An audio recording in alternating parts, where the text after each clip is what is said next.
شروع اللہ کا نام لے کر جو بڑا مہربان نہایت رحم والا ہے۔ الف لام میم۔ اس میں کچھ شک نہیں کہ اس کتاب کا نازل کیا جانا تمام جہانوں کے پروردگار کی طرف سے ہے۔ کیا یہ لوگ یہ کہتے ہیں کہ پیغمبر نے اس کو از خود بنا لیا ہے؟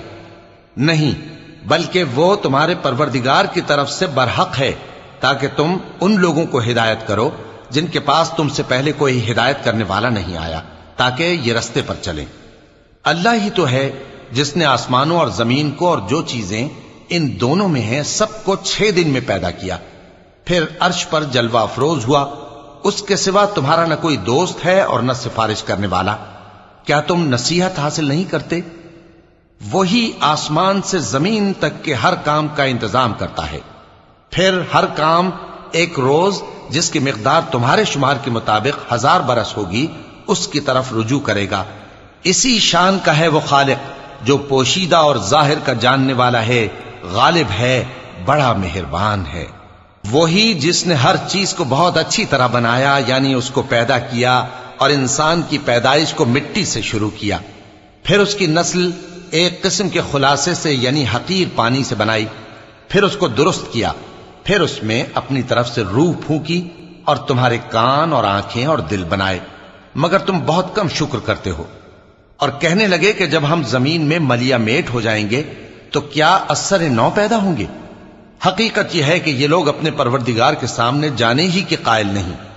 کہہ دو کہ موت کا فرشتہ جو تم پر مقرر کیا گیا ہے تمہاری روحیں قبض کر لیتا ہے، پھر تم اپنے پروردگار کی طرف لوٹائے جاؤ گے، اور تم تعجب کرو جب دیکھو کہ گناہگار اپنے پروردگار کے سامنے سر جھکائے ہوں گے اور کہیں گے کہ اے ہمارے پروردگار، ہم نے دیکھ لیا اور سن لیا، تو ہم کو دنیا میں واپس بھیج دے کہ نیک عمل کریں، بے شک ہم یقین کرنے والے ہیں۔ اور اگر ہم چاہتے تو ہر شخص کو ہدایت دے دیتے، لیکن میری طرف سے یہ بات قرار پا چکی ہے کہ میں دوزخ کو جنوں اور انسانوں سب سے بھر دوں گا، سو اب آگ کے مزے چکھو، اس لیے کہ تم نے اس دن کے آنے کو بھلا رکھا تھا۔ آج ہم نے بھی تمہیں بھلا دیا ہے، اور جو کام تم کرتے تھے ان کی سزا میں ہمیشہ کے عذاب کے مزے چکتے رہو۔ ہماری آیتوں پر تو وہی لوگ ایمان لاتے ہیں کہ جب ان کو ان کے ذریعے نصیحت کی جاتی ہے تو سجدے میں گر پڑتے اور اپنے پروردگار کی تعریف کے ساتھ تسبیح کرتے ہیں اور غرور نہیں کرتے۔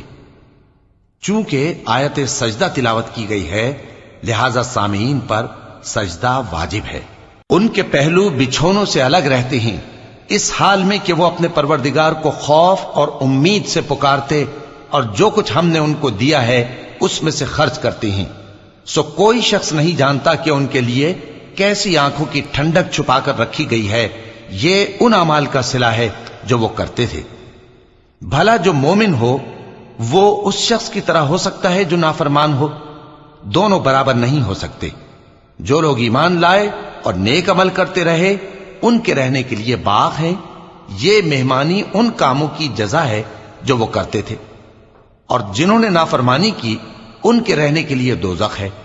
جب چاہیں گے کہ اس میں سے نکل جائیں تو اس میں لوٹا دیے جائیں گے، اور ان سے کہا جائے گا کہ جس دوزخ کے عذاب کو تم جھوٹ سمجھتے تھے اس کے مزے چکھو، اور ہم ان کو قیامت کے بڑے عذاب سے پہلے دنیا کے عذاب کا بھی مزہ چکھائیں گے، شاید وہ ہماری طرف لوٹ آئیں۔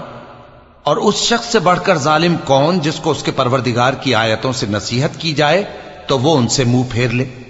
ہم گناہگاروں سے ضرور بدلہ لینے والے ہیں، اور ہم نے موسیٰ کو کتاب دی تو تم ان سے ملاقات ہونے سے متعلق شک میں نہ ہونا، اور ہم نے اس کتاب کو بنی اسرائیل کے لیے ذریعہ ہدایت بنایا تھا، اور ان میں سے ہم نے پیشوا بنائے تھے جو ہمارے حکم سے ہدایت کیا کرتے تھے، جبکہ وہ صبر بھی کرتے تھے اور وہ ہماری آیتوں پر یقین رکھتے تھے۔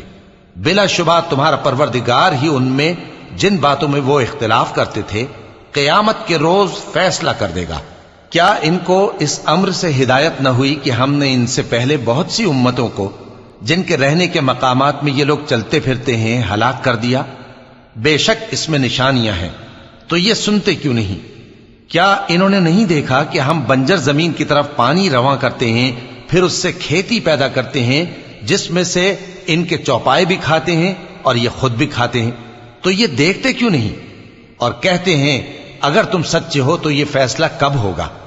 کہہ دو کہ فیصلے کے دن کافروں کو ان کا ایمان لانا کچھ بھی فائدہ نہ دے گا اور نہ ان کو مہلت دی جائے گی، تو ان سے منہ پھیر لو اور انتظار کرو، یہ بھی انتظار کر رہے ہیں۔